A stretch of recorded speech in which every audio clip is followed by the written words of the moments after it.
l'histoire d'une rédemption d'un homme qui est un criminel au départ, un monstre. Hein. C'est vraiment un psychopathe, un tueur en série, dont l'activité est de décerveler les femmes. Il casse leur cerveau, il arrache leur cerveau. Bon, un petit peu de problème quand même psychanalytique, ce garçon. Et donc je voulais voir si on était capable d'aimer ou de partir avec ce personnage-là pendant 500-600 pages et d'aimer ce personnage-là. Et comme souvent dans mes romans, comme je ne fais pas de plan, ne prévois pas grand-chose, naturellement, l'idée du voyage s'est imposée parce qu'il me fallait un long temps d'observation du personnage, et donc tout l'environnement du personnage s'est mis en place tout seul, et donc l'idée du vaisseau, du voyage, de partir d'une planète pour arriver à une planète, qui était aussi un thème de changement, comme la métamorphose du personnage. Il y avait aussi un changement de monde, d'univers. Et donc tout s'est mis en place. Pourquoi est-ce qu'on était obligé de partir? Parce que l'étoile menaçait d'exploser, parce que j'ai appris qu'elle avait explosé finalement, mais je ne me souvenais plus. Bon, elle a explosé. Elle menaçait d'exploser, et donc il fallait trouver un nouveau monde pour poursuivre, continuer avec la civilisation. Et les concepteurs du voyage envoient deux populations expérimentales, enfin à bord d'un vaisseau expérimental qui s'appelle l'Estérion, qui est deux populations totalement antinomiques, c'est-à-dire une population de criminels, dont fait partie mon personnage bien sûr, et une population pacifique, très religieuse, très rigide. Et donc on envoie ces personnages dans l'espace parce que d'une part ils gênent sur la planète d'origine, et donc on préfère se débarrasser de ceux-là pour voir comment va se passer le voyage, etc. Et donc après il faut trouver comment on voyage, comment on met deux populations de 5000 personnes dans un vaisseau, quelle taille de vaisseau il faut, combien d'oxygène et de nourriture, mais ça Daniel me précisera tout à l'heure parce qu'il sait très bien ça, il a fait les calculs, pas moi, je vous rassure. Ce qui se passe, et donc ça devient un vaisseau génération, c'est-à-dire une arche de Noé du futur qui est chargée de préserver une espèce. Et ce qui m'intéressait, c'est de voir dans un milieu confiné comment les personnages peuvent évoluer, et donc mon personnage de criminel, comment il peut évoluer, et ce qui le fait évoluer principalement, c'est quelque chose qui n'aurait jamais dû se produire, c'est la rencontre d'une femme de l'autre peuplade, parce que normalement, de l'autre population du vaisseau, parce que normalement il y a une sorte de cloisonnement qui interdit aux gens de se rencontrer. Ça va être le regard d'amour d'une femme, tout simplement. Lui qui tuait les femmes, il va obtenir sa rédemption par une femme aussi. Voilà. Après... Et au bout du compte, la plus pacifiste des populations n'est pas celle qu'on croit au départ non plus. Oui, mais ça, après, on pourrait développer sur les croyances religieuses et la réalité des gens, etc. Je voulais aussi montrer que l'idéalisation, le dogme, ne protégeait pas de la barbarie. Ça, c'est pas évident, et que finalement, les barbares, c'est pas toujours ce qu'on croit. Mais ça, c'est intéressant de mettre tout ça dans un milieu confiné, le vaisseau, parce que normalement, on ne peut pas sortir. Ça crée une ambiance très particulière, donc très tendue finalement. Et donc, tous les sentiments s'exacerbent. Et dans cette exacerbation-là, il y a évidemment des grandes possibilités de changement, de bouleversement, et c'est ça que j'ai voulu illustrer principalement. Alors, on va aborder la partie un petit peu technique, un vaisseau générationnel. Et ça tombe bien, parce que là, moi, je ne sais même pas comment il marche, mon vaisseau, mais bon, on va dire. Alors, comment est-ce qu'il pourrait marcher le vaisseau de Pierre Bordage qui emmène une population à l'autre bout de la galaxie? Alors, il y a plein de façons d'amener un vaisseau d'un point A à un point B de la galaxie. Le problème, c'est qu'en général, toutes les méthodes de propulsion prennent beaucoup de temps. Pierre, dans le roman, propose de propulser le vaisseau avec de la fission nucléaire. Ouais, c'est ça. Pas trop comment, mais on va imaginer que ça marche. Alors, de fait, il a raison. Tu supposes que le vaisseau voyage à peu près à 1/10 de la vitesse de la lumière. Ouais. Et on peut montrer que, effectivement, avec de la fission nucléaire, de la fusion nucléaire, c'est la vitesse. Fusion, oui, je crois. C'est la vitesse à laquelle on peut arriver au mieux. Donc. Pas mal. Alors ça c'est très retombé. En soi, c'est assez. On peut montrer par exemple que si vous prenez un vaisseau qui se propulse avec de la chimie, des réactions de combustion, des choses comme ça, vous pouvez faire tout ce que vous voulez, vous n'arriverez jamais à faire un vaisseau qui va plus vite que 2000 km par seconde. C'est pas possible. 2000 km par seconde, pour faire 12 années-lumière, ça prend quand même quelques millions d'années. Ça fait plus qu'un vaisseau génération à ce stade-là. C'est quasiment une petite planète qui se met à se déplacer. Donc la propulsion à fusion nucléaire est effectivement une possibilité assez crédible, avec la difficulté qu'il y a d'avoir embarqué au départ tout le carburant nécessaire pour faire avancer le vaisseau. Et forcément, plus on embarque de carburant, plus le vaisseau est lourd, plus il est lourd, plus c'est dur de le faire avancer. Alors il y a une solution qui a été proposée par Poul Anderson à ça, dans un roman qui s'appelle Tau Zéro, et qui est sorti, qui a été traduit très récemment en français, qui est de récupérer le carburant dans le milieu interstellaire. C'est-à-dire que le milieu interstellaire, c'est pas très vide, en fait. Il y a quand même une petite centaine de particules par centimètre carré. Et Poul Anderson propose de récupérer toutes ces particules, avec un grand champ magnétique, de les amener jusqu'au vaisseau, et de se servir de ces protons du milieu interstellaire comme source de combustible. Alors on peut montrer que ce qui ne marche pas très bien là-dedans, c'est que la réaction de fusion entre deux protons a un temps caractéristique d'1 milliard d'années. C'est une réaction qui est très lente. C'est ce qui fait que le Soleil peut briller 10 milliards d'années. Si le Soleil brûlait plus rapidement que ça les protons, il aurait explosé déjà il y a quelques millions d'années. Donc il y a pas mal de difficultés techniques, effectivement, dans la question de la propulsion. Et la fusion nucléaire reste une option envisageable. Tant mieux. Est-ce qu'en termes de taille, et tout du moins, lorsqu'on imagine un vaisseau comme ça partant vers une autre planète, combien tu as de personnes à bord? 100 000 10 000. 10 000, pardon. Plus quelques moncles. Plus quelques moncles dissimulés par-ci par-là. Est-ce que c'est réalisable, crédible en termes de taille, 10 000 personnes sur un vaisseau? Je pense qu'avec les moyens technologiques actuels, non. En même temps, avec les moyens technologiques actuels, arriver à 1/10 de la vitesse de la lumière, c'est pas crédible non plus. Ouais. Concrètement, si on voulait prendre un vaisseau de 1000 tonnes, un petit vaisseau, et le ramener à 1/10 de la vitesse de la lumière, il faudrait à peu près toute l'énergie produite sur Terre pendant 100 ans. Aujourd'hui, on n'y est pas. Réussir à accumuler toute cette énergie et à l'utiliser pour faire avancer un vaisseau, c'est pas demain la veille. Alors peut-être que ce jour-là, on sera capable de faire des vaisseaux de cette taille-là. Je ne connais pas de limite théorique à la taille d'un vaisseau. Alors effectivement, il y a l'idée de construire le vaisseau directement en orbite, plutôt que de le construire quelque part dans la campagne française. Ce qui a le grand intérêt d'avoir à éviter de payer le coût énergétique, de faire sortir le vaisseau de l'attraction gravitationnelle au départ. Le départ, oui. Sur Terre, par exemple, pour faire sortir quelque chose de l'attraction terrestre, il faut balancer l'objet à 11 km par seconde. Les fusées que vous voyez partir de Cap Canaveral partent à peu près 11 km par seconde. Et plus la planète est grosse, et plus c'est compliqué. Là, au moins, on s'affranchit de ce coût énergétique-là. Est-ce que tu te souviens comment tu as organisé un petit peu ces deux sociétés Oui, mais il y a deux parties dans le vaisseau qui sont cloisonnées, comme je disais, qui sont séparées par des labyrinthes, je me souviens plus très bien. Et je pense que les concepteurs du projet ont prévu que les populations se rejoindraient, mais pas aussi rapidement que les populations se rejoignent, parce qu'évidemment, il y a toujours un effet aléatoire dans tout, et finalement, elles se rejoignent beaucoup plus tôt que prévu. Donc, c'était simplement deux compartiments scindés, avec d'un côté les cropt et de l'autre les decks, c'est-à-dire les prisonniers et criminels de la planète, qui s'organisent entre eux, en fait, en quelque sorte, avec un système de nourriture qui est une distribution automatique de nourriture générée par des cuisines mystérieuses. Et les plateaux apparaissent à intervalles réguliers, tout ça. Donc... Mais évidemment, c'est sans compter la curiosité humaine qui veut toujours aller voir au-delà de son espace. Et là, en l'occurrence, comme il y a un vaisseau qui limite l'espace, c'est découvrir le vaisseau, toutes les possibilités du vaisseau, enfin tous les recoins du vaisseau. Et évidemment, cette curiosité humaine va pousser les populations à se rencontrer. C'est ça qui m'intéressait, je voulais les faire se rencontrer, parce que dans mon idée, c'est la Belle et la Bête, c'est Absalom et Lula, ils vont se rencontrer, c'est l'objet du roman, c'est une histoire d'amour en fait.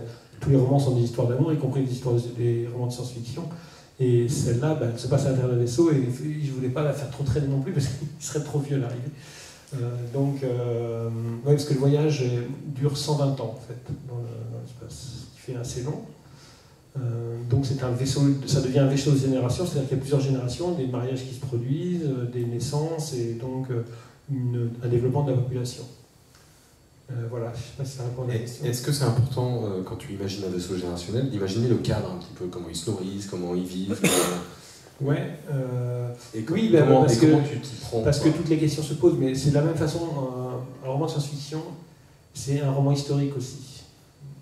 quand j'ai fait l'enjeu mineur, qui traite de la Révolution française, des guerres de Vendée, etc., il y a sans arrêt des questions qui se posent, c'est qu'est-ce qu'ils mangent, comment ils se vêtent, comment ils se lavent, comment ils se déplacent, combien de temps ça prend pour aller d'Angers à Paris, par exemple, en diligence, où est-ce qu'on s'arrête.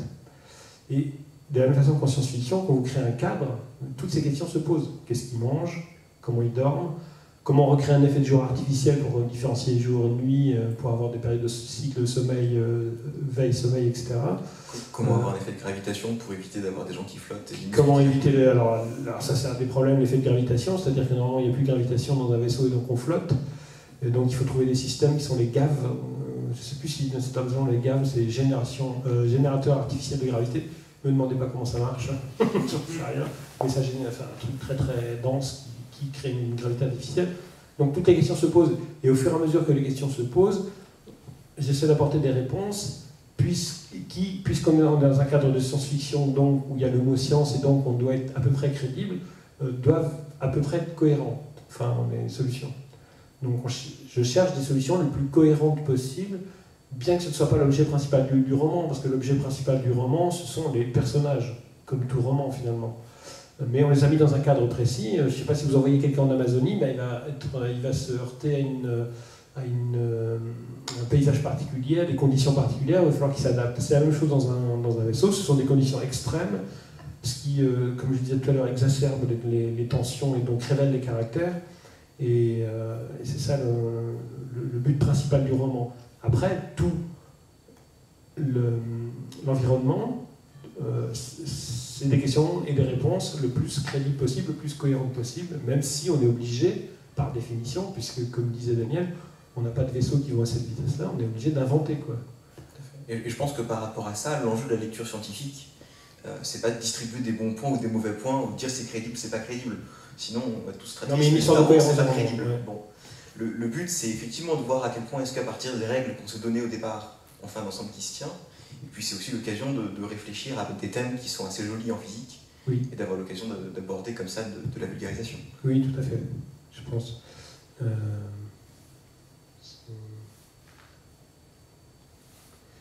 C'est tout. Moi, je ne suis pas scientifique de base, donc je suis un littéraire. Ce qui m'intéresse, c'est vraiment le mot. Pourquoi j'ai fait de la science-fiction? Je me suis toujours posé la question, quoi. À un moment, pourquoi je me suis lancé dans un roman de science-fiction plutôt que de faire du roman réaliste ou du roman psychologique ou du roman ou du polar Quel est l'intérêt de la science-fiction? Et l'intérêt, il est triple à mon avis. Le premier intérêt, c'est le dépaysement.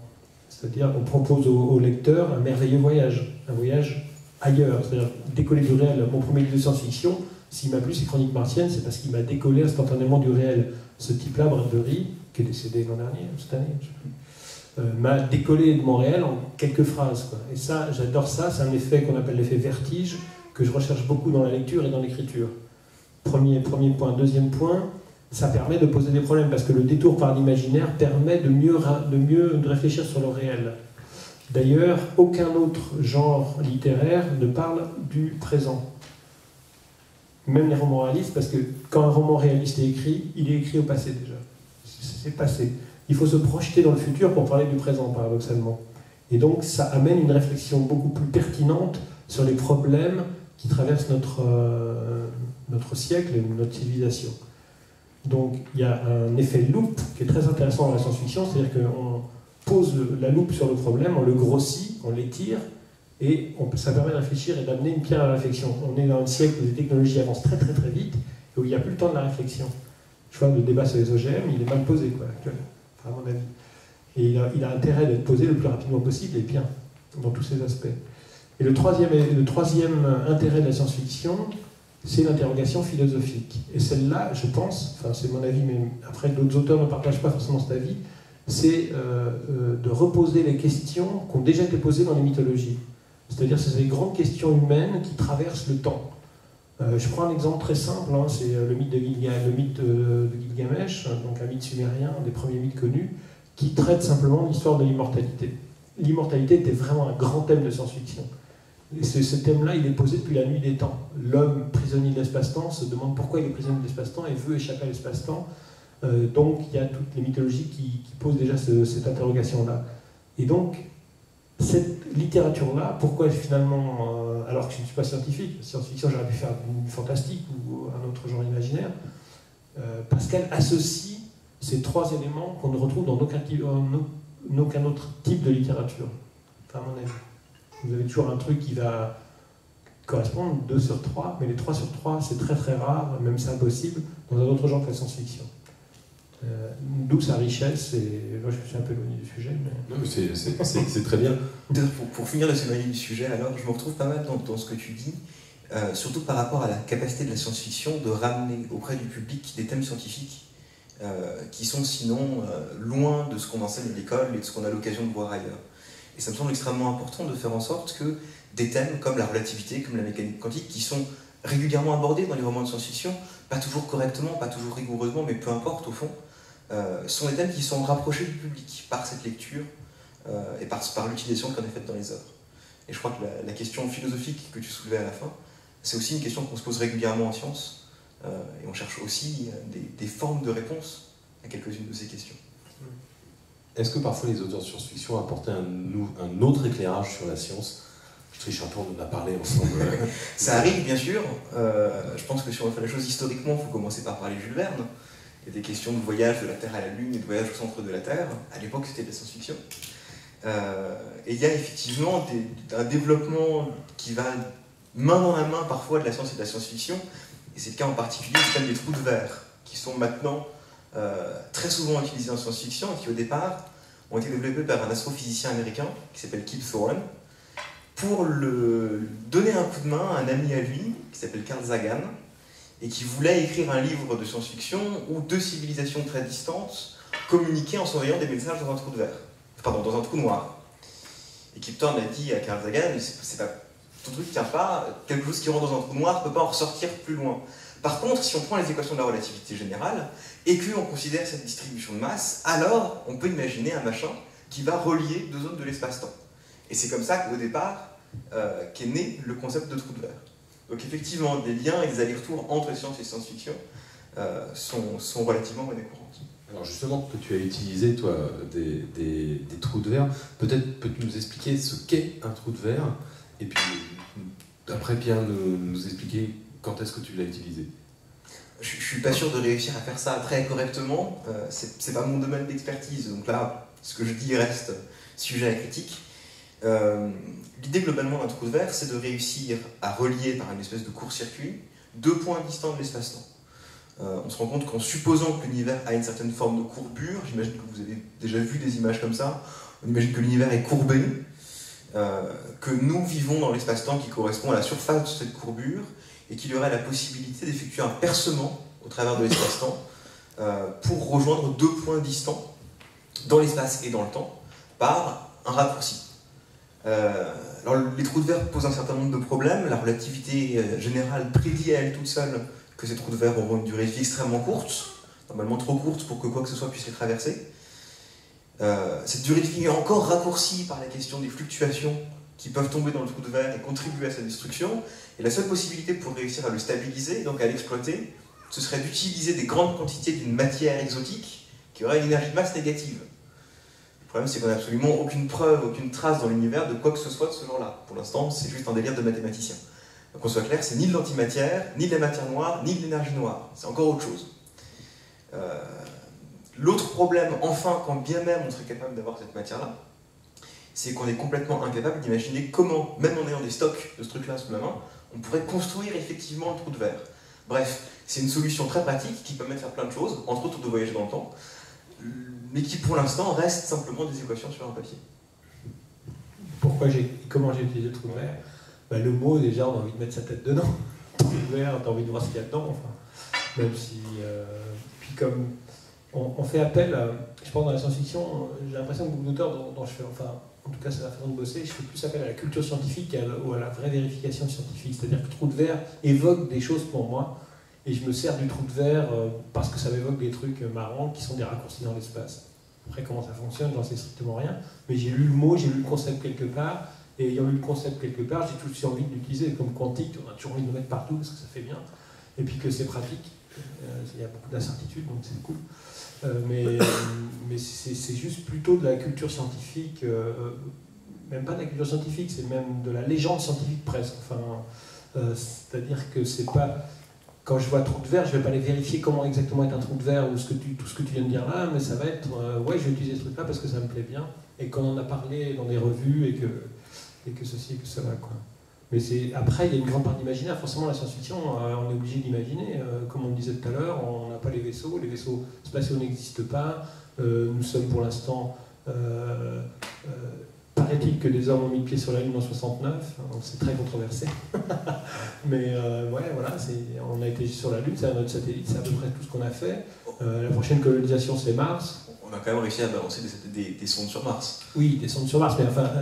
ça reste la porte à côté. L'humain, oui, on est dans le système, et puis l'humain n'y est pas encore allé, quoi. Enfin, il y a une préparation, je pense qu'en 2050, il y aura vraiment une exploration martienne. Donc, on est obligé de faire marcher l'imaginaire dès qu'on sort du système solaire. C'est ça qui est génial, c'est qu'il y a encore beaucoup de mystères dans l'univers, et évidemment, le romancier, c'est celui qui s'installe dans le mystère. Il faut qu'il y ait du mystère pour le romancier, parce que justement, c'est ça qui va permettre de confronter son imaginaire, ou de développer son imaginaire. Si tout était connu... je reprends la mythologie. L'espace dangereux, l'espace inquiétant, l'espace inconnu, c'est la Méditerranée. Je veux dire, c'est le voyage d'Ulysse qui revient à Ithaque avec des monstres, avec tout un tas de choses, des dangers incroyables, un élément pas du tout maîtrisé, etc. Et donc le terrain de jeu s'est déplacé, c'est simplement agrandi dans l'espace parce que nous avons pris conscience que nous étions un petit point dans l'univers, quelque part perdu dans un bras de la Voie lactée, et que donc ça permet l'imaginaire, ça suscite l'imaginaire. C'est quand on regarde des atlas sur l'univers, ça donne envie d'y aller, d'aller voir tel endroit, d'aller voir tel truc. Voilà, il faut voir là qu'il y a aussi des questions d'ordre de grandeur qui varient énormément. On parle du voyage de la Terre à la Lune ou de la Terre à Mars, c'est du voyage interplanétaire, c'est quelques millions de kilomètres au pire. Le voyage intersidéral se chiffre en ordre de grandeur, ou en parsec. Ouais. Un parsec, c'est 3, et quelques années-lumière. 3, 4 et quelques. 3,82 je crois. 3,82 peut-être. L'étoile la plus proche de nous, c'est Alpha du Centaure. Alpha du Centaure, c'est un peu plus de 4 années-lumière. Ça veut dire que pour l'instant, l'objet le plus rapide qu'on ait réussi à créer, c'est la sonde Galileo, qui a été accélérée par fronde gravitationnelle pour atteindre la valeur record de 30 km par seconde. Il lui faut plusieurs millions d'années pour réussir à aller jusqu'à Proxima du Centaure. Et donc on n'est pas du tout dans les mêmes échelles de temps que celles qui pouvaient exister sur les voyages maritimes. Les voyages maritimes, c'est un thème qu'on retrouve beaucoup dans la science-fiction. C'est les mêmes champs sémantiques, on parle de vaisseau, on parle de capitaine, on parle de croisière sans escale. On parle du voyage. Effectivement, c'est les mêmes genres de mythes du voyage que ce qu'on peut être sur la Méditerranée. Et pour autant, quelqu'un sur une planche de bois au milieu de l'océan Pacifique, si tant est qu'il trouve de quoi boire et de quoi manger, ou qu'il se débrouille pour pêcher et pour boire, il finira en quelques années ou en quelques dizaines d'années par échouer sur un bout de terre quelque part. Poussé par les courants, poussé par les vents, il arrivera à l'échelle d'une vie humaine quelque part. Quand on est à quelques millions d'années d'une étoile, on n'est clairement pas dans les échelles d'une vie humaine. Et c'est aussi là qu'interviennent toutes les problématiques du vaisseau générationnel. C'est-à-dire qu'il faut préparer des voyages qui vont mettre en place plusieurs générations. Mais ça me rappelle quand même, par rapport au voyage et par rapport à l'immigration, les gens qui partaient d'Europe 18e ou début 19e savaient qu'ils ne reviendraient plus. Et dans l'idée du voyage interstellaire, il y a aussi cette idée qu'on ne reviendra plus jamais à son point de départ, qu'on quitte une sorte de nid, un berceau et qu'on va vers un ailleurs et duquel on ne reviendra jamais, quoi. Et ça c'est très vrai à cause de la distance des voyages, et c'est encore plus vrai à cause des effets relativistes qui ont tendance à contracter les longueurs et à dilater les durées. C'est-à-dire qu'un voyage qui fait un certain nombre de temps pour un voyageur extérieur va apparaître beaucoup plus court pour celui qui voyage. C'est le paradoxe des jumeaux de Langevin. Vous prenez deux jumeaux, ils ont le même âge par définition, vous en mettez un dans un vaisseau spatial qui fait un voyage à la vitesse de la lumière ou presque, et qui revient sur Terre peu de temps après. Pour le jumeau qui est parti, il s'est écoulé 1 an. Pour celui qui est resté sur Terre, il s'en est écoulé 50. Il y a des effets de dilatation des temps dus au voyage quand il a lieu à des vitesses relativistes. Mais ça, je l'ai travaillé dans les grilles célestes, dans le cycle des grilles célestes, où comme les personnages voyagent sur une énergie un peu mystérieuse qui s'appelle la quadrilla, qui est beaucoup plus vite que la lumière, ils savent que quand ils quitteront cette planète et quand ils reviendront, quand la quadrilla les aura ramenés sur cette planète, ils ne verront plus les personnes qu'ils ont connues, puisqu'ils seront tous morts ou qu'il sera passé déjà plusieurs générations. Et ça, c'est le thème de l'arrachement aussi. Enfin, Tout à fait. c'est ce qu'on retrouve dans le space opéra, comme dans les voyages maritimes du 19e, c'est l'arrachement. On quitte sa terre et on ne reviendra plus, on laisse les êtres aimés, et on va créer une nouvelle vie. Et Mais c'est vrai que pour autant, le voyage n'a pas le même ordre de grandeur. C'est-à-dire qu'on Oui. part en sachant qu'on ne reviendra pas, mais qu'on arrivera quelque part, alors que dans le voyage intersidéral, on part en sachant qu'on ne reviendra pas et qu'on va finir sa vie dans une tombe volante. Oui, c'est ça, ouais, en plus. Avec toute la question de comment va évoluer la mentalité aussi dans le vaisseau en cours de route. Et je crois avoir lu il y a un bout de temps un livre dont j'arrive plus à me souvenir du titre, où au bout du compte, le vaisseau, après plusieurs générations, arrive à proximité de sa planète de destination et les gens décident de rester à bord. Ça va pas, il est accompagné des bestioles, c'est sale, ici on est bien, on est au chaud et il y a tout ce qu'il faut. Sur Voyage, dans la nouvelle origine pour l'anthologie des Utopiales, pareil, là tu as parlé carrément de miniaturisation, de rétrécissement. Oui, ouais.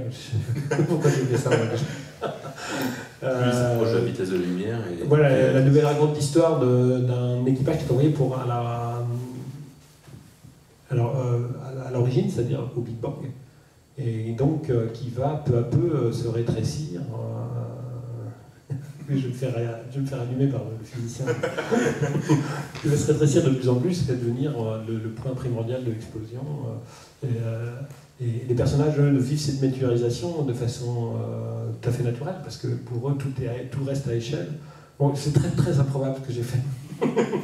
Mais c'était juste... C'est-à-dire qu'il y a deux concepts. Il y a la notion de réduire les dimensions spatiales d'un objet, de regarder ce qui se passe à l'échelle de plus en plus petite. C'est vrai que je pensais que la vitesse, comme la vitesse... Alors, normalement, on devrait pouvoir aller vers le passé. Voilà, mon idée, c'était de pouvoir aller vers le passé et être à une grande vitesse. Je ne sais pas si ça marche. Je n'ai pas essayé. Et donc, si on va vers le passé, on va vers une réduction de l'univers, puisque l'univers, au départ, c'est singularité. C'est rien, quoi. Et donc, le vaisseau, pour aller vers l'origine, devient de plus en plus petit, se réduit lui aussi aux dimensions de l'univers, à un temps T, quoi. Un instant T. Et donc, jusqu'au bout où il y a une sorte d'explosion, de nouveau, l'explosion primordiale avec, évidemment, les traits de caractère des personnages qui sont dans le vaisseau et qui vont s'aimer de nouveau, enfin, qui vont recréer un univers avec leur propre caractère, avec leurs propres caractéristiques. Voilà, c'était ça l'idée. Je crois que dans l'état actuel des choses, on a plutôt tendance à imaginer que le voyage à grande vitesse voyage dans le futur plus que dans le passé. C'est-à-dire que sur un voyage, à nouveau, c'est une sorte des jeux mélange, sur un voyage qui va durer 1 an, le reste de l'univers va avoir vécu plusieurs centaines, plusieurs milliers d'années. Alors dans les anciens modèles cosmologiques, on aurait pu avoir cette idée-là, mais dans l'autre sens. C'est-à-dire plutôt que de se rapprocher de l'origine de l'univers et du Big Bang, en imaginant que l'univers finit par se contracter sur lui-même, sous l'effet de la force de gravité, on pourrait imaginer qu'en voyageant très très loin, très très vite, on finit par atteindre le Big Crunch, c'est-à-dire le sursaut de l'univers qui finit par s'effondrer sur lui-même avant de rebondir et de donner quelque chose de nouveau. Non, parce que j'avais dans l'idée que... J'ai pas vérifié, hein, parce que Jérôme m'a pas laissé le temps, mais... j'avais dans l'idée que la lumière, c'était une photographie du passé. On peut le voir comme ça, effectivement. Voilà. C'est-à-dire que la lumière qui nous provient après des millions d'années-lumière, parfois, enfin, donc nous donne une photographie du passé. Et voilà, j'ai joué avec ça, c'est-à-dire la lumière va vers le passé, donc la vitesse lumière aussi va vers le passé, et donc va vers l'origine. Comme le thème story, ça tombe. Les étoiles qu'on voit dans le ciel ont toutes entre eux quelques années, si elles sont à quelques années-lumière de nous, et quelques millions d'années, si elles sont à quelques millions d'années-lumière de nous. Donc effectivement, ce qu'on voit, c'est le passé. Après, rattraper la lumière, voir la dépasser, suffirait pas, même quand même on pourrait le faire, à retourner dans le passé. Qu'est-ce qui se passe quand on passe le mur du son? Eh bien, on peut réentendre un son qui était parti, le son part, on le rattrape, on le dépasse et on le réentend. Est-ce que c'est pour autant qu'on est remonté dans le temps? Attends, on ça... Il y aura un terreau à la fin. Des notes. Quand on parle, le son part dans toutes les directions. Oui, exactement comme la lumière part dans toutes les directions. Si on rattrape le son, on va plus vite que lui, qu'on le dépasse, qu'on s'arrête, on va l'entendre revenir à nouveau. Pour autant, ça ne sera pas remonté dans le passé. On aura juste réentendu quelque chose. Oui, mais bon... c'est une licence poétique, on est d'accord. Je suis un romancier, je ne suis pas... Heureusement, je ne publie pas mes conclusions dans une revue scientifique et voilà... Et après, pour en finir sur l'histoire du Big Crunch, malheureusement, il y a eu un prix Nobel en 2011. On se rend compte que l'univers s'étend et s'étend de plus en plus vite. Ce qui met à mal la théorie du Big Crunch et de l'effondrement de l'univers sur lui-même. Ça, Paul Anderson s'était trompé aussi. Dans le voyage, donc tu as en fonction de tes romans, soit on a des vaisseaux générationnels comme dans Absalom, mais parfois aussi comme dans La fatalité du Panka, je pense au tome 1, tu les endors. Oui, tes passagers. Il y a plusieurs façons de raccourcir le temps. Alors, soit on les cryogénise, soit on les endort. Moi, je pense à un ralentissement des fonctions métaboliques par une herbe, une sorte de chimie qui s'appelle la Yémal, je crois. Et qui fait qu'on gagne, pour 80 ans de vie biologique, on a l'impression simplement d'avoir vieilli de 10 ans. On ne vieillit de 10 ans que pour 80 ans de temps réel. Voilà, c'est une des façons de supporter la longueur d'un voyage, c'est de vivre au ralenti. Après, je ne sais plus quel autre système il y a, mais on voit ça, normalement c'est la cryogénisation qui est le plus connu, hein, ce qu'on voit dans Alien d'ailleurs, c'est des gens qui se réveillent de cryogénisation, qui supportent le voyage comme ça, mais les paradoxes aussi, c'est aussi des arrachements permanents, parce que du coup, les gens qu'on a laissés quelque part, on sait qu'ils vont vieillir 8 ou 10 fois plus vite que nous, et donc ça crée aussi dans l'esprit, dans le souvenir, des distorsions assez terribles, quoi. Après, la stase, qu'elle soit cryogénique ou chimique, a aussi un autre énorme avantage, c'est que quelqu'un qui dort ou qui fonctionne au ralenti mange beaucoup moins et respire beaucoup moins. Oui, exactement. Donc ça veut dire qu'on a embarqué beaucoup moins de nourriture et beaucoup moins d'air. Et c'est ce qui m'intéressait dans le premier Fraternité du Panka, donc Frère Ewen, c'est que le personnage, lui, s'interdit de prendre cette herbe du sommeil parce qu'il doit rester vigilant. C'est son ordre qui lui impose de rester vigilant à tout instant. Donc, s'il prend l'herbe du sommeil, il pense qu'il va perdre de sa vigilance et donc trahir son ordre. Et donc, lui, il va vivre en temps réel ce que les autres vivent à une vitesse de 8 à 10 fois moins. C'est-à-dire que lui vieillit en temps réel, alors que les autres vieillissent en temps d'herbe de sommeil, en temps ralenti. Voilà. Et donc, c'est aussi qui fait toute la douleur du personnage, parce que le voyage dure 80 ans quand même. Donc, il a le temps de voir passer il n'a personne dans le vaisseau à qui parler, sauf évidemment il va trouver 2 autres personnages qui eux-mêmes, pour vivre leur amour à l'abri du temps justement, vont refuser de prendre l'herbe du sommeil pour échapper au conditionnement de leur propre peuple, vont refuser l'herbe du sommeil ou faire semblant de prendre et pouvoir vivre leur amour en temps réel dans le vaisseau. Ça m'a semblé intéressant de voir des gens à 2 vitesses comme ça à l'intérieur d'un vaisseau, de voir ces différences biologiques, de voir la solitude aussi, parce que ça engendre une solitude terrible, et de voir l'évolution des personnages. Enfin, ça, on est là dans le vrai cœur à mon avis, de la science-fiction, et de ce qu'elle peut apporter en termes de réflexion. Est-ce qu'il existe des systèmes de stase? Est-ce qu'on y réfléchit? Alors, on y réfléchit. Il y a quelques formes de stase qui sont utilisées couramment. L'anesthésie, au fond, est une forme de stase. On met le corps dans un état second et du coup on laisse de côté certaines fonctions biologiques parce que c'est pas forcément très agréable d'être conscient quand on se fait charcuter. Autant que je sache aujourd'hui, on n'a pas de technique de cryogénie efficace. Ça sert à rien d'essayer de mettre la main dans l'azote liquide. Ça casse, c'est froid, ça marche pas bien. On fait ça au Palais de la Découverte à Paris. Ça fait des trucs très jolis, mais en termes de conservation, ça marche pas. Le problème du froid, c'est que le froid brûle. On a sans doute tous fait l'expérience, une bouteille d'eau laissée dans un congèle finit par exploser, parce que la glace prend plus de place que l'eau. Or, il se trouve que le corps humain est constitué en grande partie d'eau, que les cellules elles-mêmes sont constituées en grande partie d'eau. Donc le problème, c'est que si vous congelez des cellules, les cellules explosent. Et des cellules explosées marchent moins bien, en général. Donc la cryogénie simple, en considérant qu'on prend quelqu'un, qu'on le met au congèle, et qu'on le sort après pour le réchauffer, ça marche pas très bien. La mousse cryogénique, là on voit ça dans Star Wars aussi, quand Han Solo se fait cryogéniser par Jabba. Ça fait une jolie plaque décorative. Ouais, un machin, un chevet de cheminée, on dirait. De grande cheminée. Parle-nous un petit peu donc, du temps du voyage, tu l'as déjà dit, hein, sur ce temps qui te permet aussi, toi, de faire évoluer tes héros par rapport à tout ça. C'est ça. Comme je disais tout à l'heure, je pense que le voyage, c'est le changement, c'est la mutation, et que c'est l'occasion pour les personnages d'évoluer, d'amorcer de réaliser une métamorphose complète. Et là, l'enfermement, comme je disais aussi, exalte ça, c'est-à-dire oblige à encore plus de... Parce qu'il y a les souvenirs qui se mettent en place, il y a l'espoir d'une autre vie, et donc à l'intérieur du personnage, je pense que ça s'agite beaucoup plus fort. Les sentiments, les émotions, et il y a une... C'est vraiment ce que j'ai voulu travailler dans Absalon, c'est cette espèce de transformation totale d'un personnage. Et c'est le seul personnage qui, à la fin d'un de mes romans, m'a fait pleurer, quoi. Dont la mort m'a fait pleurer à la fin, parce que je m'étais tellement attaché à lui. Il y en a plein qui ne l'ont pas lu. Ah oui, désolé.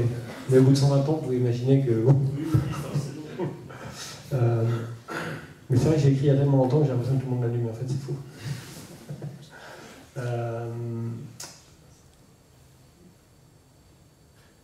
Et le voyage permettait ça, la lenteur du voyage permettait ça. Je pense que actuellement on est dans une époque où on essaie de voyager de plus en plus vite.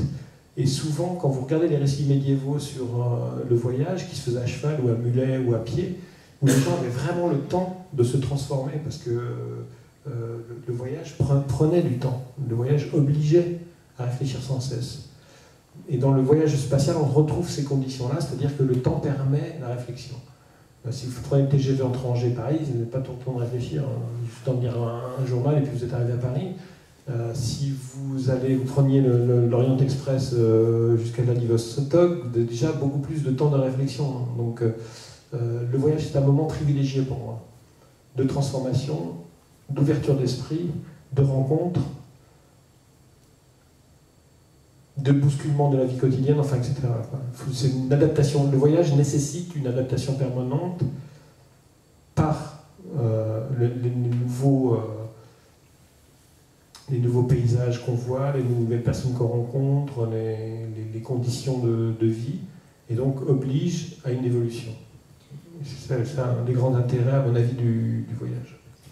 Je pense que ce qui est pratique dans le thème du voyage, justement dans la science-fiction, c'est que ça permet de choisir la durée du voyage qu'on veut. C'est-à-dire que plus on va vite, et plus le voyage, pour le voyageur, est court. À la limite où on se rapproche très très près de la vitesse de la lumière, le voyage est quasiment instantané. La lumière, à l'absolu, voyage de manière instantanée. C'est-à-dire que pour parcourir 12 années-lumière, à la vitesse de la lumière moins epsilon, ça prend quelques secondes pour le voyageur. Ça prendra, à 12 années-lumière, 12 ans pour ceux qui sont restés sur la planète et qui vous ont regardé partir. Mais pour le voyageur, c'est de plus en plus court. Ça veut dire qu'on peut avoir un voyage, le même voyage, la même distance, qui soit très très court, si on a besoin, pour les besoins du roman, d'aller vite d'un point A à un point B pour le voyageur, soit très lent en disant, oui, bon, bah, c'est quand même pas facile, donc le vaisseau il va pas si vite que ça, donc ça prend entre 1 million d'années et quelques secondes, selon ce qui est le plus pratique. Oui, c'est pour ça que moi j'ai travaillé aussi les voyages instantanés dans Les Guerres du Silence, où c'est les déromates, c'est-à-dire qu'on rentre dans une machine, on fait un code, on fait une programmation, et on se retrouve quelques secondes après sur une planète très lointaine. Mais le problème des déromates des Guerres du Silence, c'est qu'ils ne sont pas perfectionnés et que donc on arrive sans ses vêtements, donc il faut arriver dans des endroits à peu près corrects, sinon on risque quelques ennuis. Et il y a aussi des déromates qui se dérèglent ou qui projettent des personnages au milieu d'un océan. Voilà, c'est un peu les risques du métier, enfin du voyage. Donc ce sont les besoins effectivement de l'auteur, ça dépend de ce qu'on cherche à développer, quoi. C'est-à-dire s'il y a besoin d'instantanéité, de vitesse, alors on va inventer des systèmes très très rapides, instantanés. Et puis si on a besoin de lenteur, alors on va revenir au système de propulsion classique qui va nous mettre des années à aller d'un endroit à l'autre. Mais ce que dit la physique, c'est que le voyage peut être très court pour le voyageur, mais que pour le reste de l'univers, il y a quand même, ce que dit la physique, après on peut bien ce qu'on veut, une durée minimale. La téléportation, par exemple, est étudiée et réalisée aujourd'hui en laboratoire. C'est une des spécialités en particulier de Serge Haroche, qui a eu le prix Nobel il y a quelques semaines, qui consiste à créer des états quantiques qu'on va séparer en deux, et en faisant une mesure sur un bout de l'état, l'autre bout de l'état qui peut se trouver où on veut, mettons sur notre planète, va être instantanément modifié. Le problème, c'est qu'on se rend compte que pour réussir à transmettre de l'information avec ça, donc typiquement téléporter quelqu'un, par exemple, qui n'a jamais une grosse somme d'informations, il faut réussir à communiquer de manière classique d'une information du point de départ au point d'arrivée. Donc il va avoir à la fois cet état quantique délocalisé et envoyer de la lumière, au mieux, pour communiquer de la planète A à la planète B. Donc on est à nouveau contraint par la vitesse de la lumière. Et c'est ce qui pose aussi un problème, cette limite qui apparaît en tout cas aujourd'hui comme absolue, sur tout ce qui est de la communication, tout ce qui est de la gestion des empires galactiques, qui sont en général calqués sur le modèle romain, avec la question du déplacement des troupes et du déplacement d'informations d'un bout à l'autre de l'Empire. On voit que c'est ce qui pose problème dans Fondation, par exemple. Pour arriver d'un bout à l'autre de l'Empire, il n'y a rien à faire. Si l'Empire c'est plusieurs années-lumière, ça prendra au minimum plusieurs années. Alors que sur l'Empire romain, ça prenait quelques semaines, quelques mois. Pour reparler du voyage et de la science-fiction, on parlait de crédibilité tout à l'heure. Est-ce que ça veut dire que dans tout ce que tu fais, tu essayes, entre guillemets, de donner au moins l'apparence de la crédibilité? Et puis, est-ce que ça veut dire que tu es très attentif à ce qui se passe aujourd'hui dans les sciences et dans les techniques? Au début, je ne me souciais pas du tout de la crédibilité scientifique. Et j'ai compris ma douleur quand mon éditeur, Pierre Michaud, de La Talente, alors j'ai fait un super truc, j'étais content de moi, c'était joli, c'était bien, je suis content de mon système. Il me dit, dans les marges, je reçois ces annotations, Pierre, ceci n'est pas possible parce que, petit A, petit B, petit C, petit D. Ok, donc il me dit, si tu veux faire des univers de science-fiction, au moins les règles scientifiques connues, tu dois les respecter. Évidemment, quand on est dans un vaisseau, il n'y a pas de règles scientifiques connues pour l'instant, puisqu'on n'a pas de vaisseau. On peut inventer des trucs. Le Bonchlar, c'est aussi qui peut. J'ai inventé le Bonchlar, par exemple, personne ne connaît, qui est un système basé sur la physique quantique, où on est dans deux états en même temps, et on sélectionne un état, et donc instantanément on se retrouve dans un deuxième état. Ce que tu disais un petit peu tout à l'heure, mais qui n'est pas possible à cause de la vitesse de la lumière. Bon, c'est un système d'information. Mais voilà, ça marche. Chez moi, ça marche. C'est l'avantage du romancier sur le scientifique, c'est que ça marche. Donc, je me suis dit, effectivement, je vais peut-être sur 100 lecteurs avoir 3 lecteurs pointus scientifiquement. Peut-être ces 3-là, j'ai pas le droit de les perdre, quelque part. J'ai pas le droit de les perdre par négligence, parce qu'on a passé un pacte avec eux qui est celui de la crédibilité. Suspension of disbelief, comme disent les anglo-saxons. C'est-à-dire la suspension de l'incrédulité, c'est-à-dire qu'à un moment, il faut que le lecteur dise « oui, oui, j'y crois ». Et le lecteur à tendance scientifique, on a aussi devoir de le garder à l'intérieur du roman, et donc autant que faire se peut, une règle scientifique connue, j'essaie de la respecter. Donc j'essaie de voir après si ce que je dis, ça concerne la gravité des planètes par exemple, comment est-ce qu'on devient quand on est dans une planète à gravité forte, ça, il en parle très bien d'Anne Simon et d'Hyperion, les mecs sont plutôt balèzes, Ras du sol est plutôt balèze pour lutter contre la gravité.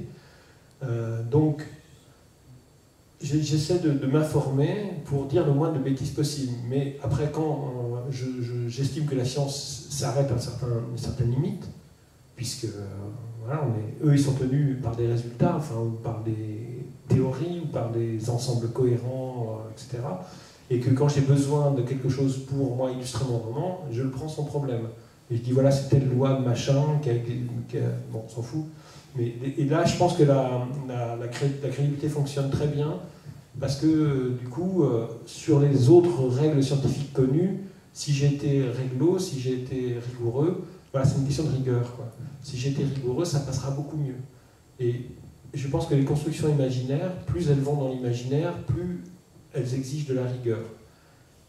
Si vous parlez d'un roman contemporain, vous parlez de la Terre, de la Russie, de la Chine, vous n'avez pas besoin d'expliquer. Vous parlez d'une bagnole, une voiture, vous savez très bien comment elle fonctionne, vous avez tous conduit une voiture, ou presque, et donc ça ne vous pose pas de problème. Mais vous êtes dans un environnement spatial, donc ce sont des vaisseaux, ça n'existe pas.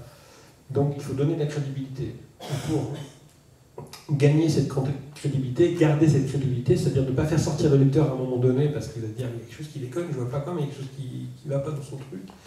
Donc si vous voulez garder cette crédibilité, ça veut dire qu'il faut faire preuve de rigueur sur tout ce qui est connu.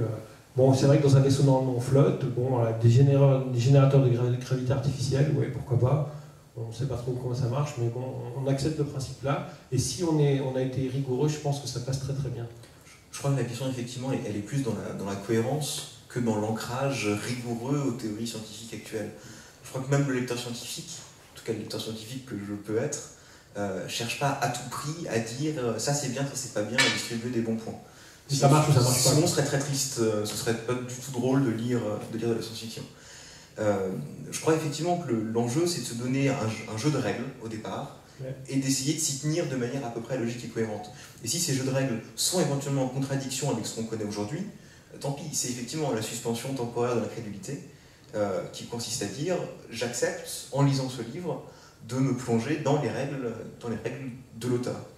Et moi, c'est un problème que j'ai eu avec Universal War One, le cycle de BD, où on imagine une arme ultime, soit, ultime parce qu'elle va plus rapidement que la lumière, elle est instantanée, soit, je suis prêt à l'admettre, et elle est instantanée parce que c'est la gravitation. Problème pour moi. La gravitation, on a montré que ça se propageait à la même vitesse que la lumière.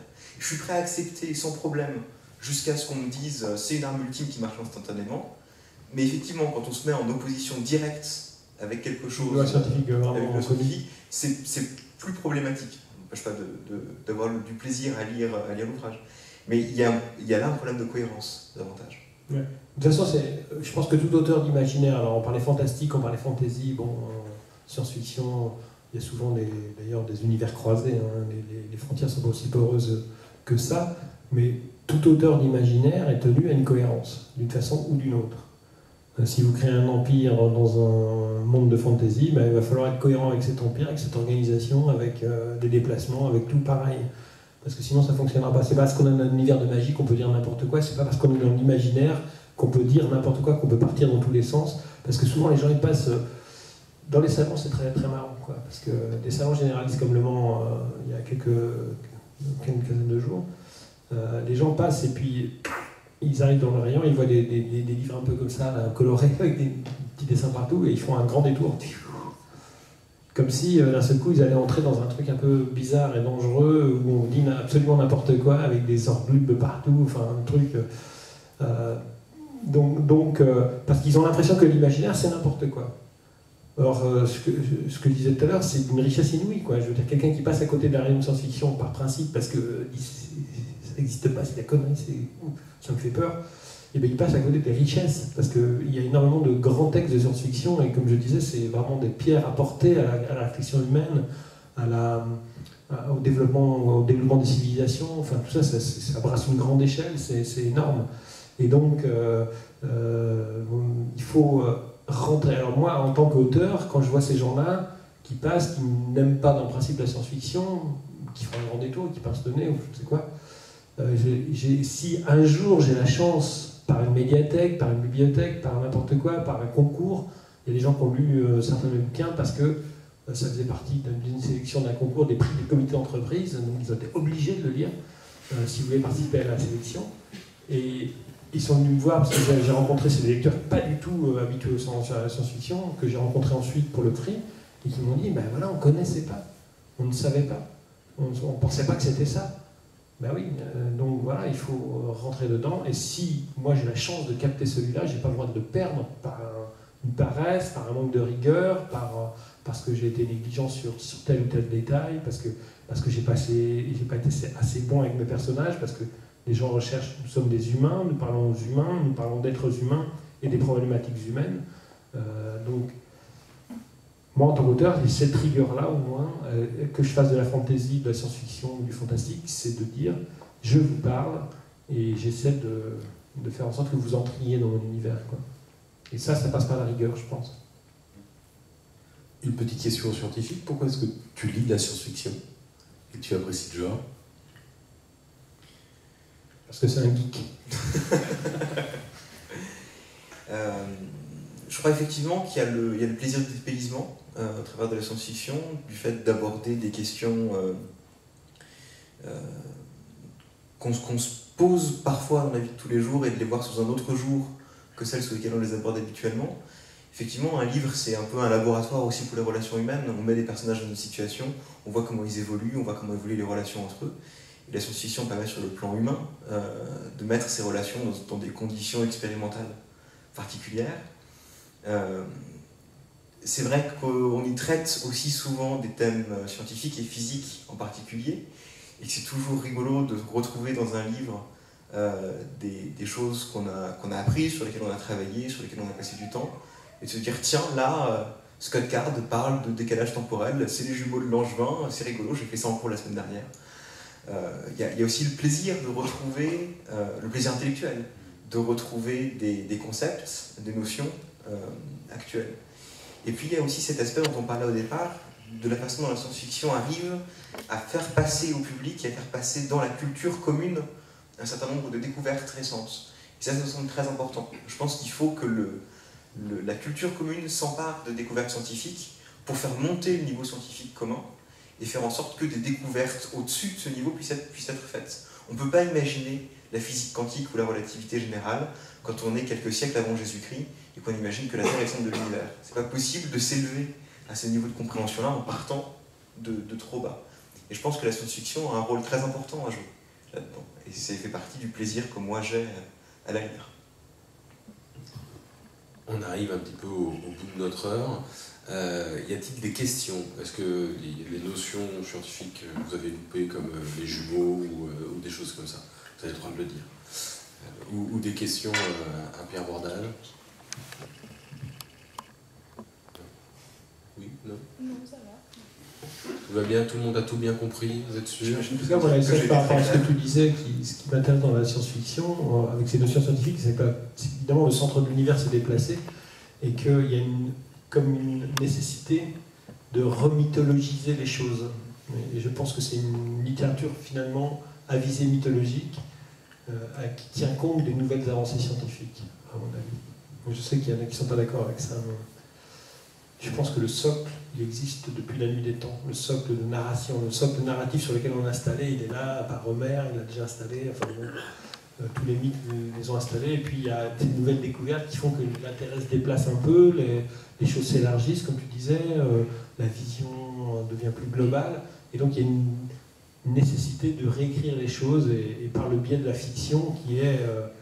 le biais après on pourra parler du héros, le rôle du héros, du visage tel que défini par Joseph Campbell et tout ça, avec des héros qui représentent ça, quoi, qui humanisent ça en quelque sorte, qui incarnent la nouvelle façon de voir les choses.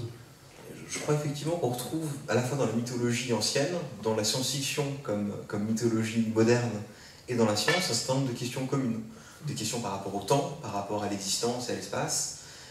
Et c'est amusant de voir qu'on utilise en science certains vocabulaires de la mythologie.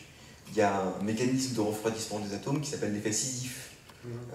On est vraiment dans les mêmes images, dans les mêmes idées. Oui. J'ai une question pour Monsieur Bordage. Comment, quand vous construisez en fait, vos romans, Question là-haut. une question par rapport aux personnages, est-ce que vous les imaginez comme des humains du futur finalement, ou vous pensez que la nature humaine est immuable et finalement vous transposez des caractères humains que nous avons aujourd'hui, ou alors vous les imaginez différents? Et comment vous les imaginez? Après, ça dépend vraiment des conditions de vie de ces mêmes personnages, de leur évolution. Si on est dans une planète à gravité forte, il est probable qu'il y ait une sorte de modification de la physiologie, une adaptation. Après, je vais tenir compte effectivement de leur environnement et tout ça. Sinon, j'ai tendance à les imaginer comme moi parce que je suis assez pauvre en imagination. Mais dans Gris Céleste, par exemple, j'imagine des personnages à gravité très très faible qui vivent sur une planète à gravité faible et dont l'usage des jambes finalement se perd. Puisqu'on peut avancer par petits bonds successifs ou bien quasiment flotter. Et donc les jambes se transforment en, si je me souviens bien, jambelles, une sorte de filament finalement. Les jambes disparaissent et donnent naissance à un autre membre beaucoup plus souple, beaucoup plus léger, qui permet de se déplacer plus facilement dans ce genre donc voilà, c'est ce genre d'évolution qu'on se plaît imaginer par rapport aux environnements créés. mais pas mental, je veux dire. Si, pareil, La nature humaine reste quand même la même. Ouais, je pense que les préoccupations des hommes préhistoriques rapprochent beaucoup des nôtres finalement, qui sont manger, dormir, se reproduire, etc. Donc il y a aussi une autre façon de penser, mais il y a ce fond qui est commun à l'humanité depuis la nuit des temps, je pense. et qu'on retrouve partout. Puis encore une fois, je suis un être humain, vivant dans cette époque-là, me servant de l'imaginaire pour m'adresser à d'autres êtres humains, et donc je parle des êtres humains de nous, finalement. On ne parle que de nous, on ne peut pas parler d'autre chose. Je pense que ce serait tout à fait déstabilisant et peu intéressant, par exemple, d'écrire une race extraterrestre, parce que d'abord, si je décris des extraterrestres en français, c'est une grosse faute de cohérence, parce que normalement, c'est pas la même langue. Peut-être des extraterrestres qui parlent français. Peut-être, à moins qu'ils aient des traducteurs, des extraterrestres français, bon voilà. Des Canadiens, non, c'est ça? Des Bogdanov. Voilà, enfin, vous voyez ce que je veux dire, vous parlez de robots, de mécanique, ça ne va pas intéresser trop le monde. C'est la matière humaine qui m'intéresse. Alors après, effectivement, on la met dans des conditions un peu extrêmes. La science-fiction permet ça, des conditions nouvelles. Et donc, on va en tirer une sorte de... On va l'étirer un peu, cette nature humaine, pour voir comment elle réagit. Mais c'est essentiellement de la matière humaine. On retrouve en fait un thème un peu proche en physique, c'est-à-dire que votre question c'est de savoir si la nature humaine est la même partout et tout le temps. En physique on se pose la même question. Au fond, les lois qu'on connaît ici, qui décrivent la façon dont la pomme tombe sur Newton, est-ce que c'est les mêmes lois dans une galaxie très très lointaine il y a très très longtemps?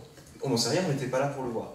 Donc c'est un principe cosmologique, et c'est un des principes les plus fondateurs et les plus indéboulonnables, qui est de dire on va imaginer que les lois de la physique sont partout les mêmes. De la même manière qu'on a tendance à mettre dans toutes les civilisations humaines, où qu'elles soient dans la galaxie ou dans l'univers, le même genre de mentalité. Et c'est pour ça que c'est un principe. Les peuples extraterrestres qui réagissent comme des humains, ça me paraît difficilement crédible ou acceptable. Ce que Card l'évoque dans Ender, avec les dorifores qui ont une approche sans communication orale, par exemple. Ouais. Oui, c'est normal, on est obligé d'inventer vraiment autre chose. Mais de toute façon, ce sera toujours un reflet pour l'être humain. On ne sera pas à l'intérieur des dorifores ou d'autres civilisations, parce que c'est pas compréhensible pour nous. C'est finalement assez peu d'intérêt. C'est simplement nous, notre réaction par rapport à l'autre. L'alien, c'est ça, c'est la réaction de l'humain par rapport à l'alien. C'est ça qui est intéressant, je pense. Et c'est de ça que traitent la plupart des auteurs de science-fiction. Enfin, peut-être. Si la figure de l'altérité. La figure de l'altérité, comme le dit joliment Jérôme. Est-ce que quelqu'un a encore une petite question? Oui, alors. Ma question n'est pas scientifique, enfin, elle est relative à l'auteur qui invente des mots. Je trouve que c'est de vos grandes richesses, enfin des richesses que vous nous apportez aussi. Et donc, je voudrais que vous nous parliez un petit peu de cette invention, de ce pouvoir inventif que vous avez, en plus des situations, celui du vocabulaire. Alors, ça, c'est un des grands plaisirs de l'auteur de science-fiction. C'est l'invention de mots. Je suis un passionné d'étymologie. J'adore le dictionnaire et j'adore savoir comment un mot est arrivé dans la langue française, par exemple. Quelle modification il a subi, de quelle origine il est, quelle modification il a subi, quelle modification à quelle époque, pour quelles raisons historiques. Et j'ai l'impression qu'on peut reconstituer quasiment toute l'histoire humaine à travers un dictionnaire, par juste l'étymologie, l'étude de l'histoire des mots. Donc, il y a une grande responsabilité à créer des mots, puisque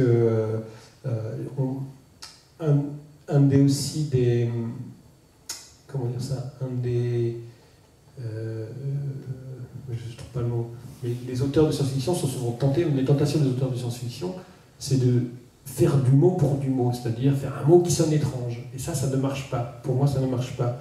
Donc, ce que je cherche à faire, c'est d'inventer une étymologie fictive à chaque mot, c'est-à-dire qu'il doit avoir sa place naturelle dans le contexte de l'histoire. C'est pour ça qu'il n'y a jamais de lexique dans mes bouquins. Je ne mets jamais de lexique parce que je pense que si je mets un lexique, je n'ai pas fait mon boulot quelque part. C'est-à-dire que je trouve ça désagréable d'être interrompu pour aller vérifier à la fin du bouquin ce que veut dire un tel mot.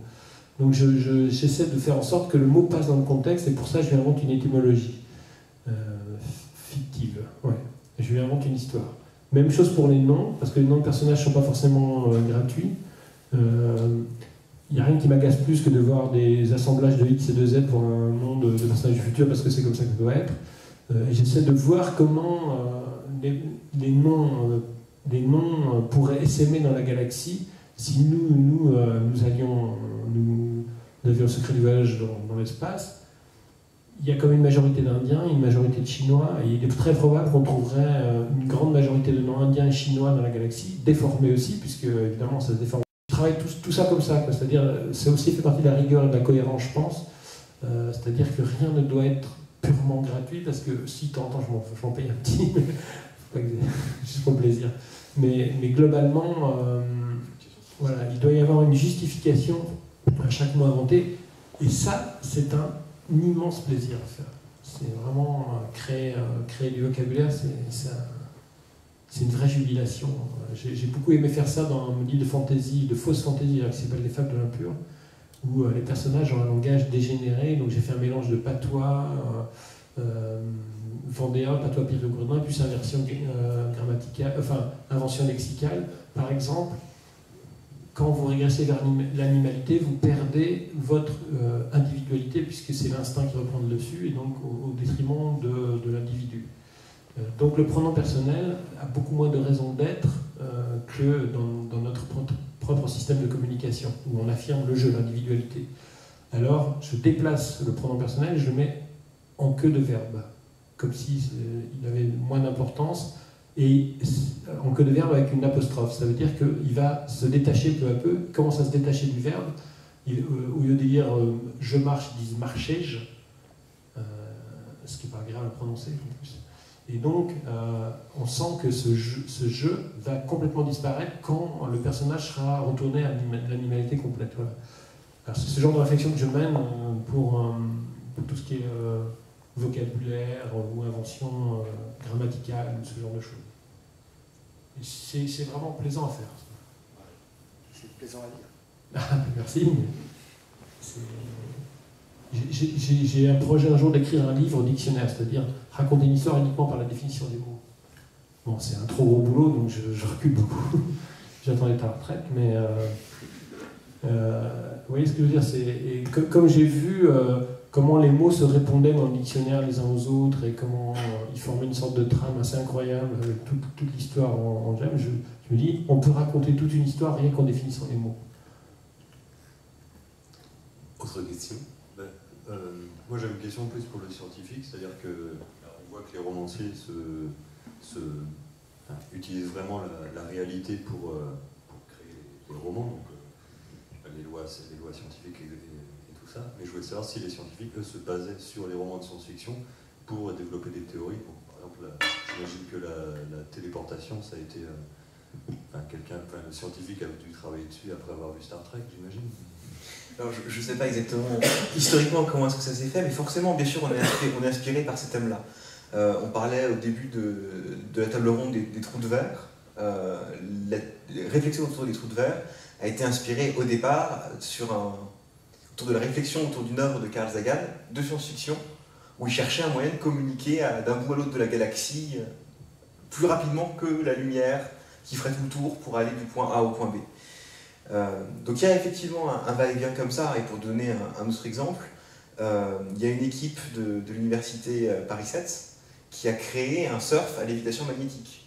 Ils l'ont fait parce qu'ils ont vu Retour vers le futur, qu'ils ont trouvé ça cool, et donc ils ont fait un hoverboard. Vous avez un skate qui est... Il devait l'emmener à Nantes, mais je crois qu'il ne l'emmène pas cette année.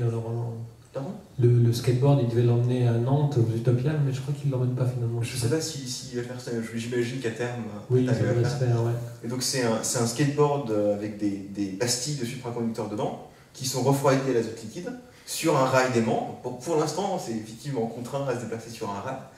Et donc vous pouvez monter sur un surf à lévitation magnétique, comme dans Retour vers le futur ou presque. Est-ce qu'il est rose ? Non, il n'est pas rose. Ils ont voulu le faire rose, et puis au bout du compte, il y a eu des dissensions dans l'équipe. Et... En fait, ils se sont rendus compte que le rose volait moins bien.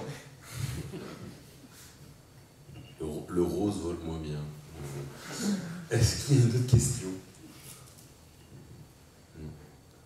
Allez, encore une et on passe à l'apéro. Ah, oui. En fait, en bouche, moi j'avais été très marqué. On va vous donner un micro pour que... Par les croix de feu. La combustion donc. Voilà, comment vous est venue cette idée de croix de feu? Parce que moi. On en a beaucoup parlé de ces croix de feu. Les croix de feu, on en a beaucoup parlé parce que ça a marqué apparemment les esprits. C'était fait pour. C'était fait pour, oui. Et puis pour revenir sur la question de tout à l'heure à propos de l'esprit humain, vous êtes allé encore plus loin dans la nature humaine. Vous avez poussé la logique de la religion, de la tradition, encore presque plus barbare qu'elle ne l'a été. Oui, et d'ailleurs, ça rejoint ce qu'on disait tout à l'heure par rapport au peuple religieux tripolicé, qui est capable de barbarie énorme, parce que plus il y a de contrôle et plus plus il y a tentation de contrôle de l'esprit et plus grande est la tentation de la barbarie aussi. Plus grandes sont les crises de barbarie quand elles surgissent, quoi. Les croix de feu, donc pour ceux qui n'ont pas lu Guerrier du silence, c'est une sorte de croix dans laquelle on est et dans laquelle on meurt très lentement à cause de la chaleur. Ça va être inspiré par l'Église, je ne vais pas aller chercher très loin. Non, je pensais surtout à l'air pulsé. Oui, l'air pulsé dedans, ouais. Ouais, parce que c'est une sorte de bulle assez fermée, quoi. Oui, j'ai eu simplement... Parce que bon, il y a un grand décalque. Non, j'ai réglé pas mal de comptes. Guerrier du silence, c'était mon premier livre, donc... Et comme j'étais bercé dans la religion, parce que je suis de Vendée et que c'est un département très catholique et que j'étais au petit séminaire et tout ça, j'étais très marqué par la religion et j'ai voulu simplement pousser justement cette logique que j'avais pressentie au petit séminaire et auprès des prêtres. J'ai voulu le pousser au maximum et à l'échelle galactique pendant qu'on y était. Donc voilà, après l'appareil de l'église du Creuse dans le Guerrier du silence est tout à fait calqué. Il y a un souverain pontife, il y a des cardinaux, il est vraiment calqué sur l'église catholique, et dont le symbole est la croix. Et bon, j'ai pensé que voilà, c'est une sorte de retournement aussi,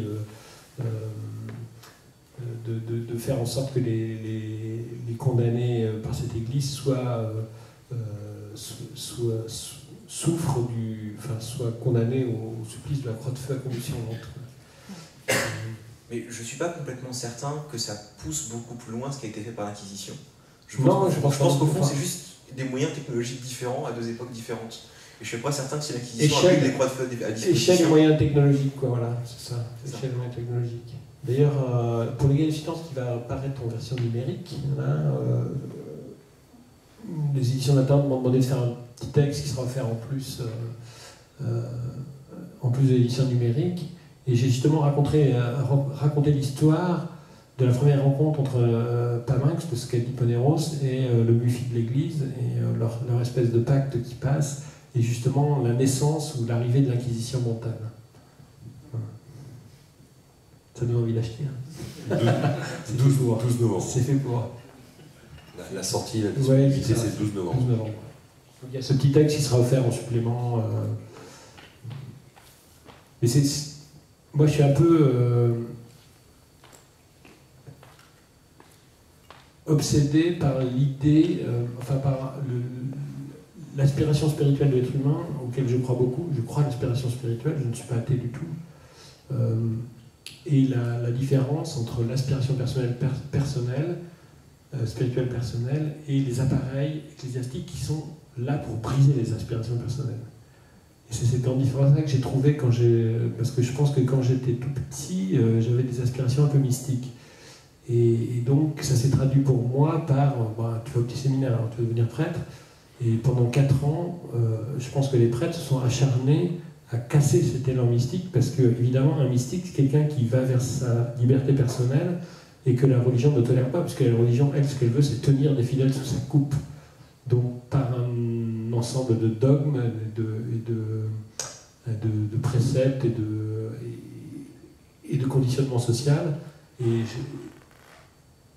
Moi, j'étais assez horrifié de ça, parce que quand on lit l'Évangile, les évangiles 4 canoniques reconnus par l'Église, et quand on voit ce qu'est devenu l'Église, elle fait exactement l'inverse de ce qu'il y a dans les évangiles canoniques, c'est-à-dire les évangiles reconnus par l'Église. Il y en a plein d'autres, mais les 4 canoniques sont reconnus par l'Église, et l'Église fait exactement l'inverse. Et ça, je suis assez sidéré par le fait qu'on puisse adhérer à ça en disant votre propre livre raconte l'inverse de ce que vous faites, vous. Et je pense que la véritable spiritualité, c'est une démarche. Et on n'a pas parlé de la spiritualité, c'est vrai, dans la science-fiction, mais pour moi, elle a une importance. C'est la démarche vers la liberté intérieure, c'est exactement l'inverse des religions. Et donc, c'est pour ça que j'ai réglé ces comptes-là, où j'ai poussé à l'extrême l'Église décale l'église du Kreuz, qui est un décalque de l'Église chrétienne qu'on connaît, et qui a sévi pendant le XIVe, XVe siècle par l'Inquisition, etc.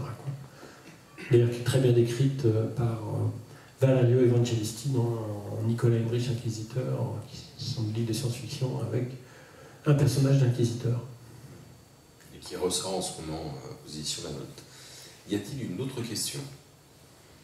Un autre système de torture qui vous aurait épaté dans les romans de Pierre Bordage? Il paraît qu'il y en a plein. Hein. C'est comme les vaisseaux, je m'en souviens plus.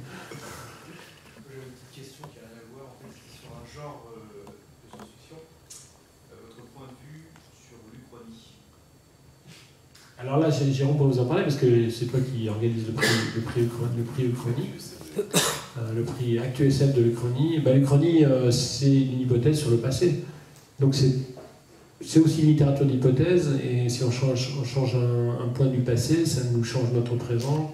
C'est un point de divergence, comme il y a des points de divergence dans le futur ou dans l'anticipation, parce qu'on choisit toujours un point de divergence dans l'anticipation, parce qu'aucun auteur d'anticipation n'est un futurologue ou un devin, et donc il choisit un point de divergence et il va vers une direction, et il y a des milliers de directions possibles. Et en Uchronie, c'est pareil, sauf que le point de divergence, on situe l'histoire. Et je pense que c'est intéressant l'Uchronie dans l'effet miroir par rapport au présent, parce que justement ce décalage qu'on fait entre le point de divergence historique et notre présent crée un décalage qui nous permet de mieux observer ce qui se passe dans le présent, de mieux dire, tiens, si on avait changé cet élément d'histoire-là, voilà, peut-être qu'il serait qu'aurait pu se produire. Et l'histoire est tellement fragile parce que des batailles se sont perdues ou gagnées à un cheveu ou à un détail vraiment complètement stupide. Et donc ça aurait dû prendre une toute autre tournure. Et quand Alain Grousset a créé la collection Uchronie, chez Flammarion m'a demandé de participer, j'étais super enthousiaste, j'ai toujours été intéressé par l'histoire. L'histoire pour moi, c'est... Et puis de toute façon, je pense que la science-fiction, c'est une littérature chronologique, et elle peut aller très bien... c'est une littérature sur le temps, donc elle peut très bien aller dans le futur et très bien aller dans le passé. Pour moi, c'est la même démarche, finalement. J'en avais discuté aussi avec un auteur de roman historique, et finalement, on est tombé en convergence sur le fait qu'on avait des démarches très communes. Lui, il se servait de pièces existantes pour étayer son histoire, et un auteur de science-fiction, lui, déterre ses propres archives pour créer une sorte d'archive du futur qui crédibilise son histoire. Donc on est dans une sorte de démarche d'historien du passé, historien du futur. Et l'Uchronie réunit ça finalement. C'est-à-dire que c'est à la fois passé, parce qu'il faut connaître l'histoire de son point de divergence pour voir comment se développe une nouvelle civilisation à partir de ce point-là. Et bien connaître ce point-là de départ, et puis après il y a l'imaginaire qui joue, enfin, etc. Donc moi je trouve ça assez passionnant aussi. Je crois effectivement que c'est en fait les mêmes règles, c'est au départ le et si, qui permet de se donner un jeu de règles et de lois au départ, éventuellement différentes de celles qui ont eu lieu, mais qui sont quand même ce qu'elles sont, et puis de le laisser évoluer l'ensemble de manière cohérente. Et de nouveau on retrouve cette question de cohérence. Exactement, on est dans le même... Et Flammarion m'avait demandé, puis j'avais proposé un projet, et je leur ai dit, voilà, donc les Arabes n'ont pas été arrêtés nulle part, et donc on conquit toute l'Europe, et donc l'Europe est musulmane, maintenant. C'était juste pour faire réfléchir sur le renversement des choses, quoi.